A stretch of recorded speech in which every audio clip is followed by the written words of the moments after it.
Well, the Stalking Review was launched by London's independent victim commissioner, Claire Waxman, someone who brings personal experience to the role as a victim herself for more than 20 years. Claire has made a series of recommendations to improve the experience of stalking victims through the criminal justice system as part of the report that has followed this review.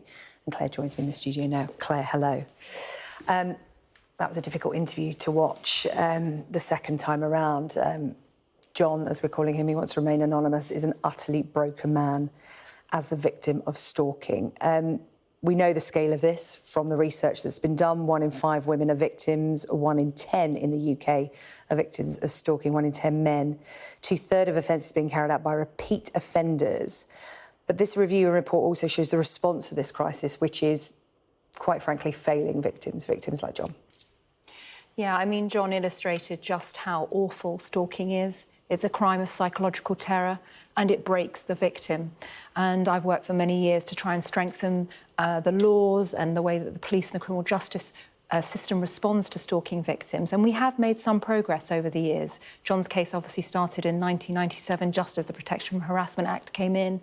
We had the stalking legislation in 2012, and we've updated it again. But it's very evident from the research that I've done that that legislation is not working in practice. It's a very complex and confusing legislation, so it's lumped stalking and harassment together. And what it's not doing, it's not protecting all victims. So in John's case, I mean, his case is being dealt with all the time as a breach of restraining order.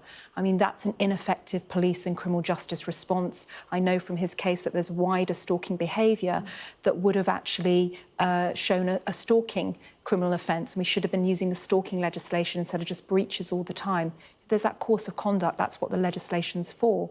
But it's very evident from this research that police are really struggling to still understand that legislation and apply it effectively. And we've got too many victims who are coming forward, and I met countless victims through this research as well, who are just being failed and not getting the right response early enough, having to report again and again before some action is being taken. And that's not adequate. So that's one of the key recommendations, that the laws around stalking be simplified. As you said, harassment and stalking often confused. Stalking itself is 3 separate offences, and the onus is on the victim to prove the impact of the behaviour and to provide enough evidence. Let's talk about the fact that it is a gendered crime. We spoke to a male victim there, but the research did show that there's a significance in under-reporting from male victims and a lower prosecution rate for female perpetrators. That's just one of the many reasons why we decided to speak to John this evening. But it does mainly affect women, and young women as well. Yeah, I mean, it is, as you say, it's a gendered crime. We see it a lot as part of violence against women and girls. We see a high proportion of women and young girls being affected by stalking. But it was really important, I think, to showcase John's case, because we have seen in this research an underreporting of male victims, and there is almost a shame and a stigma that is preventing them as a barrier from coming forward and reporting, because they almost feel like they need to just accept what's happening and they don't quite understand why they're being impacted. But it impacts everyone, this type of crime. And it's about understanding it as well. And as part of that, you're calling for a national campaign of awareness for people to understand the behaviours that constitute stalking. Because, as I said, there is a confusion between those authorities and organisations that are there to help victims. There's a confusion there. So there's also a confusion amongst the general public as to what to look out for. Why is this so important, do you think? Well, we have a situation at the moment where we're seeing a lot of stalking behaviours being normalised and almost accepted, especially online. And online is obviously a big part of stalking. We've seen in this research young people are more affected and becoming victims of the higher stalking criminal offence. So we think they're almost accepting and allowing a normalisation of stalking behaviours before they finally report. So I think it's really important that we look at a national campaign, an awareness campaign, which is what I'm calling for, to understand what is stalking and all these different stalking behaviours that some people, and in John's case, his friends were even dismissing it, saying, oh, it's you know, you should be flattered, it's, you know, it's romantic. It's none of those things. It is oppressive. It is relentless for the victim, and we need to understand the impact that those behaviours have on the victim.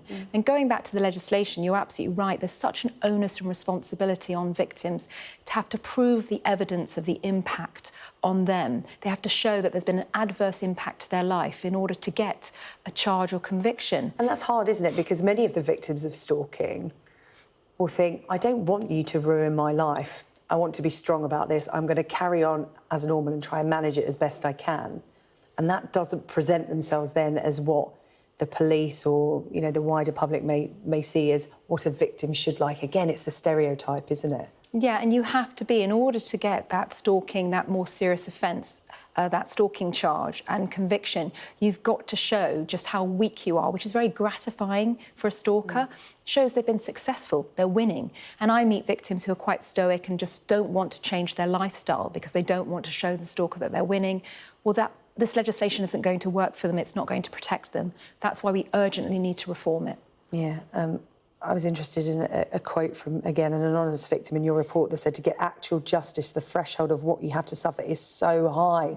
Seems like the system is arranged so a victim has to suffer many, many instances before that case is even taken forward. You're looking for wholesale reform, and often the first hurdle for a victim, and it shouldn't be seen as a hurdle, but so many of them describe it as such, is that initial police reaction, is reporting it to the police and the response they get, because that first response is so important, because you see so many victims go, it's not worth it, I'll return, and it could get worse. As we know, stalking is a gateway to greater crimes.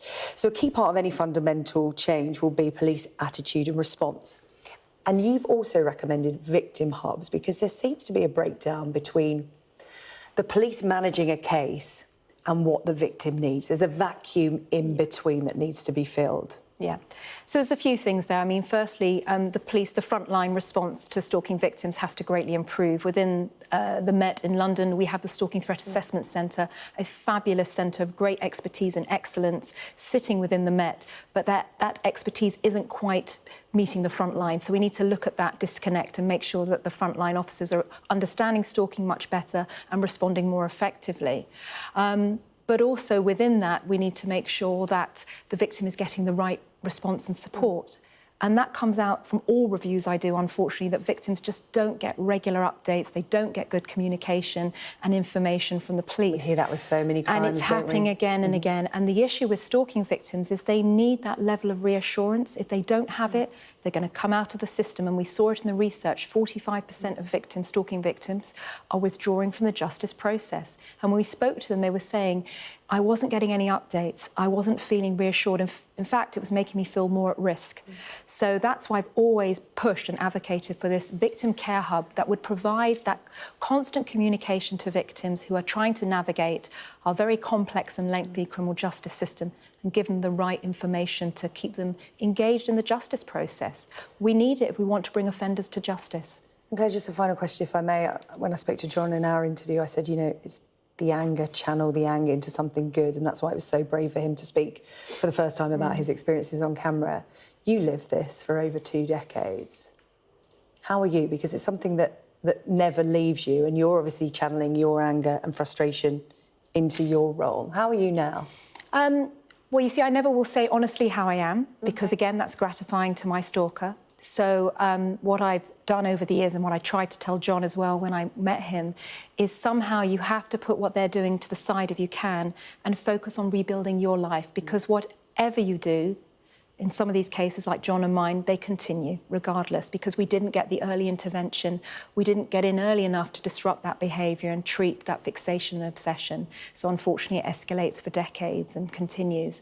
So I've just channeled it over the last 15 years, and I'm a force to be reckoned with, because I want to drive change. It breaks my heart when I hear from other victims like John, because they've gone through what I've gone through, but we're not seeing good enough improvements, and that's what I want to see.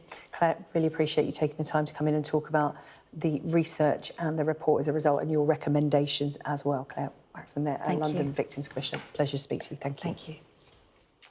Well, in response to Claire's report, the Metropolitan Police have issued us this statement. They've said, we welcome the recommendations by the Victims Commissioner and the need for change across the whole criminal justice system to better support victims and get the justice they so rightly deserve. The Met is transforming the way we protect the public from harm, better targeting predatory offenders and identifying stalkers as early as possible.